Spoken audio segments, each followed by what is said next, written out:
Galera, bomba! Deu ruim pro Eduardo Bananinha, filho do Bufão, que há algum tempo vem conspirando contra o Brasil. Porque hoje o PGR Dr. Paulo Gonet Branco, atendendo a um pedido da liderança do Partido dos Trabalhadores na Câmara dos Deputados, entrou no Supremo Tribunal Federal com um pedido de investigação contra o Eduardo Bananinha pelo crime de coação no curso do processo. Mais que isso, pediu que a Polícia Federal ouça Jair Messias Bolsonaro, vulgo o Bufão, e também diplomatas brasileiros que trabalham nos Estados Unidos. Eu trouxe a reportagem para vocês, vou pedir só que deixe um comentário para engajar, deixe a curtida e compartilhe o vídeo. Mas atenção, basta compartilhar uma vez por pessoa. Estou dizendo isso porque tem uma pessoa aqui que está compartilhando 30, 40, 60, 70 vezes. E aqui no Teco isso prejudica muito o meu trabalho. Então basta compartilhar uma, no máximo 2 vezes, porque isso ajuda. Peço ainda a quem gosta do conteúdo que eu produzo, desse enfrentamento contra essa extrema direita nazi-fascista, quem puder e quiser contribuir com esse trabalho, qualquer apoio aqui nessa chave será muito bem-vindo. Ao tempo em que agradeço aquelas pessoas que fazem contribuições mensalmente, meu muito obrigado. Agora fica com a reportagem. O Partido dos Trabalhadores, por meio de seu líder na Câmara, foi à PGR pedindo que a PGR investigasse Eduardo Bolsonaro por conta das falas que ele fez nos Estados Unidos, pregando uma punição a Moraes. Por que houve profunda irritação? Porque o PGR já havia dado ordem para a produção dessa ação que você está vendo aí o Márcio Falcão noticiar agora, apresentada nessa segunda-feira. Daniela, o que motiva? Uma fala específica do Eduardo Bolsonaro, que para Paulo Gonet, segundo eu trago aqui o bastidor, né, ele conversou com o time dele, digo de novo, na semana passada, na quinta-feira isso já estava certo que seria impetrada essa ação contra o Eduardo Bolsonaro, porque o que o Paulo Gonet falou para o time dele? Ele disse o seguinte: gente, o Eduardo Bolsonaro deu uma entrevista, falou lá nos Estados Unidos que quanto mais o Supremo avançar no processo contra o Jair Bolsonaro, mais pressão vai vir dos Estados Unidos para bloquear, fazer uma punição, tentar travar a vida financeira do Alexandre de Moraes, o ministro relator do caso.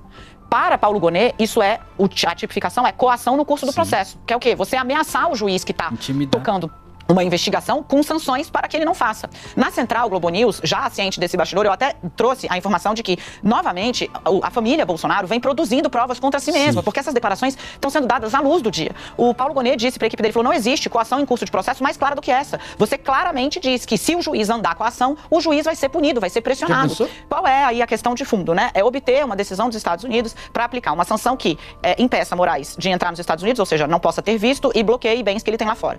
O ministro já não tem visto para os Estados Unidos, como informou o Supremo, e o ministro afirma não ter qualquer recurso, imóvel, bem nos Estados Unidos. Então fica aí, Gonet avisou a equipe na semana passada, após essa fala do Eduardo, Camila, que deixou de maneira cristalina: se andar com o processo, eu vou aumentar a pressão aqui. Para o Procurador-Geral da República, segundo aliados dele me disseram, não existe coação no curso do processo mais clara do que essa. É por isso que eu chamo de bufão, porque não passa de uma ópera bufa, ou família atrapalhada. Vivem produzindo provas contra eles mesmos e à luz do dia, ainda publicam nas redes sociais. Mas eu acho que, como a família Bolsonaro é autoritária, deve imaginar que o Brasil ainda vive na época do coronelismo, quando o coronel era o dono da justiça. Caso um juiz ousasse fazer alguma coisa que desagradasse o coronel, com certeza ele mandava dar sumiço nesse juiz. Mas Dudu Bananinha, a época do coronelismo já acabou e o seu pai será sim julgado e você também será julgado e condenado pela justiça brasileira, justiça livre e independente para fazer o seu trabalho, para cumprir com seu dever constitucional. E o Donald Trump pode ser o maior aliado da esquerda, o maior cabo eleitoral contra a extrema-direita brasileira, com essa história de sancionar o ministro do STF, Alexandre de Moraes. E isso tem se mostrado provável no mundo inteiro, porque afinal de contas, nação que se preza, toda vez que uma nação estrangeira ataca a soberania, o nacionalismo tende a aumentar. E isso aconteceu, por exemplo, no Canadá. Estava para ser eleito um candidato trumpista de extrema-direita, bastou Trump ameaçar anexar o Canadá que o candidato de esquerda foi eleito. Na Austrália aconteceu a mesma coisa. Ameaças de tarifas do Donald Trump fez com que o candidato de esquerda se elegesse. E a grande mídia, o sistema antipovo, já começa a se preocupar, porque o candidato do sistema não é o Lula, é o Tarcísio cara de coruja seca Gomes de Freitas. Afinal de contas, o Tarcísio Gomes cara de coruja seca de Freitas, além de ser um bolsonarista, ele é um trumpista, ele é o candidato do sistema, o candidato antipovo. Não vamos esquecer que ele usou o bonezinho do Trump, Make America Great Again, e agora com o ataque do Trump contra a soberania do Brasil, pode fazer aumentar o nacionalismo brasileiro. E nós sabemos que quem defende o nacionalismo, o patriotismo, o respeito às cores da bandeira da nossa pátria é a esquerda e não a direita. A esquerda defende a nossa soberania, defende as nossas empresas, os nossos recursos e jamais bateria continência para uma bandeira estrangeira. Já a extrema-direita é entreguista, batem continência para a bandeira estrangeira, entregam os nossos recursos para nações estrangeiras, vendem as nossas empresas para o capital estrangeiro. Isso é a extrema-direita. E quem sintetiza muito bem em um belo comentário esse baita tiro no pé que o Donald Trump pode estar dando é o jornalista da CNN Brasil, William Vac. Eu trouxe aqui o comentário para vocês. Já vou pedir que deixem um comentário para engajar, deixa a curtida e se gosta do conteúdo que eu produzo, quem quiser e puder contribuir com o meu trabalho, qualquer apoio que será muito bem-vindo. Ao dizer em depoimento na Câmara dos Representantes que é grande a possibilidade do ministro Alexandre de Moraes sofrer sanções por parte de Washington, o secretário de Estado americano Marco Rubio transformou em política de governo o que parecia ser até aqui, sobretudo, discurso de apoio mútuo entre grupos políticos. Sim. Estão criadas as condições para uma séria crise diplomática entre Brasil e Estados Unidos. Pois, independente do mérito da questão, o mérito da questão é se Moraes cometeu ou não crimes contra o direito humano, como Marco Rubio sugere. Sim. Independente desse mérito, o fato é que o governo de Washington elevou ao nível das instituições o que por aqui transitava no plano do debate político.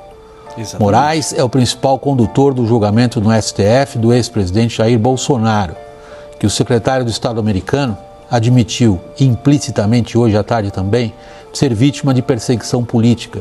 Só que não, né? Nesse julgamento, a última testemunha de acusação, o ex-comandante da Força Aérea, reiterou hoje pontos centrais da denúncia apresentada pelo Ministério Público, segundo o qual o ex-presidente apresentou aos comandantes militares uma minuta de um golpe. Sim. Em reuniões nas quais, disse o ex-comandante da FAB, falou-se em prender o próprio Moraes. É considerada muito baixa a probabilidade de que o STF ceda a pressões americanas. Elas provavelmente causarão um efeito contrário. É claro que a ameaça americana contra Moraes inflama uma parte relevante da oposição brasileira, mas não é assim tão claro se essa pressão conquistará maiores fatias do espectro político em direção ao centro, por exemplo. Afinal, trata-se de um governo estrangeiro que tem como método o ataque, se metendo num assunto que é só nosso. Olha, é exatamente isso que pode acontecer. Afinal de contas, quem é que em sã consciência quer ver o Brasil virando colônia dos Estados Unidos? Eu acho que ninguém, né? E a elite já está se dando conta disso, porque o William Vac não está falando por ele está falando pelo editorial da empresa que ele trabalha, que é de um grupo de um bilionário que possivelmente ano que vem será apoiador do Tarcísio, mas com esse alinhamento ao Donald Trump, pode prejudicar e muito a candidatura de um candidato de ultradireita aqui no Brasil. Deixa aí nos comentários o que vocês acham disso e se gostou, curta, comente, compartilhe e me siga. Tamo junto.